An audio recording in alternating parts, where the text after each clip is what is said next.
My name is Kevin Rymut. I am a early M4 at the University of Wisconsin School of Medicine and Public Health.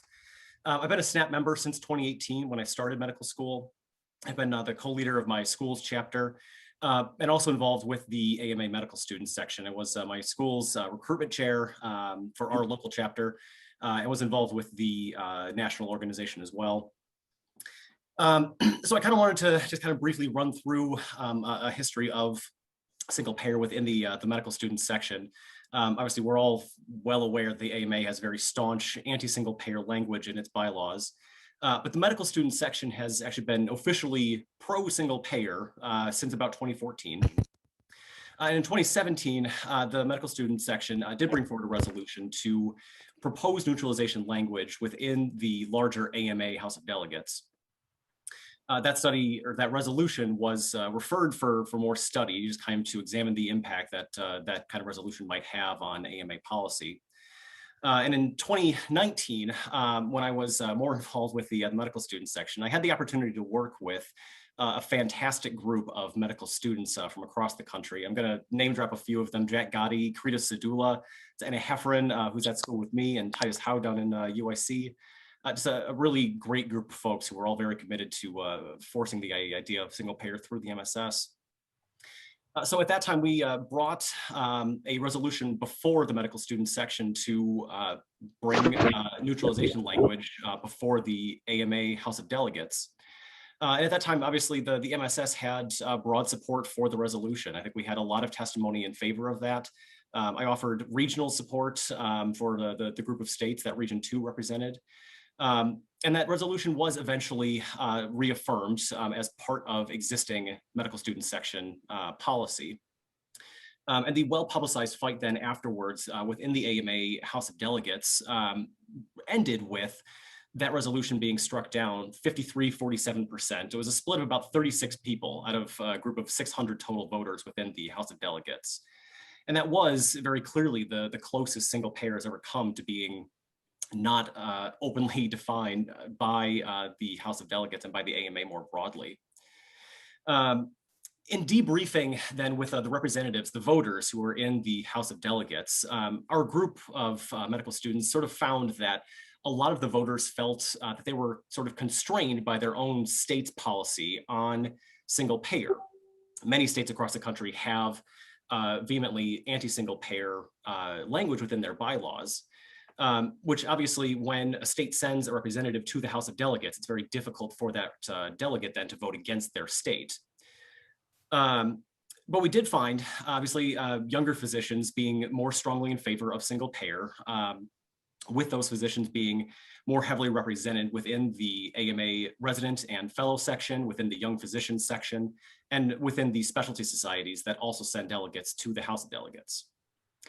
So at that point, this was late 2019, we sort of started to put together a working group for introduction of neutralization language in state society as a part of our wider push to bring single payer to the AMA once more. And we found at that time that most of those state society meetings were going to be taking place the following spring in 2020. Naturally, COVID happened, which put a bit of a break on our efforts in that arena. But I do also, want to bring up again, after the push in 2019 at the House of Delegates, the AMA did drop out of the Partnership for America's Healthcare Future, that lobbying group made up of private health insurance companies. I do think that even when these resolutions, on their face lose in their, the outward attempt to get these resolutions passed, we can still have success in a broader sense just by making the effort.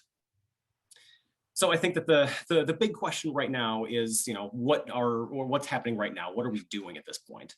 And COVID has sort of meant that for the last year and a half, that's been 3 AMA meetings that no non-urgent business gets considered, which for the most part definitely includes single payer at this stage. But I do want to make mention of a resolution that was brought forward at this past annual meeting, that was this past June, pertaining to lowering the Medicare eligibility age, which, as we know, has been considered at the national level more recently. And that one also got referred for study, which does mean that I believe in November here at the next interim meeting, we should be getting a report back from the folks who do this for the AMA with a vote on that idea at the time. So there are very near future targets for kind of pushing the broader question of healthcare coverage that we can be, intervening on. So the big question we always ask when we talk about resolutions is, what is the ask? What do we want as far as going forward here? And I think that that question goes directly to you all at this point. And I think that the big thing that we keep on asking for is for people to get involved with their, especially local and state medical societies. They are democratic societies, small d democratic, in that if people are there and making their opinions known, that group of people can get their hands on the levers of power that already exist. And I certainly recognize that the power sort of lies with these groups at this time, which does mean that we sort of have to try to turn those groups to our own ends at this point. So I think that comes in the form of passing neutralization language. That means getting rid of anti-single payer language within state society bylaws. It means occupying positions of power, getting yourselves elected into positions of responsibility within those societies. Working with your resident and fellow societies and young physician sections, as well as specialty societies, to try and get these resolutions pushed forward. And of course, still applying pressure externally. We saw what the protest movement in 2019 did for us in terms of getting the AMA to drop out of the partnership. And I do think that these kind of actions can all be extraordinarily helpful. So I'll leave off with a quote from one of my mentors within the Wisconsin Medical Society. That's Dr. Tim McAvoy.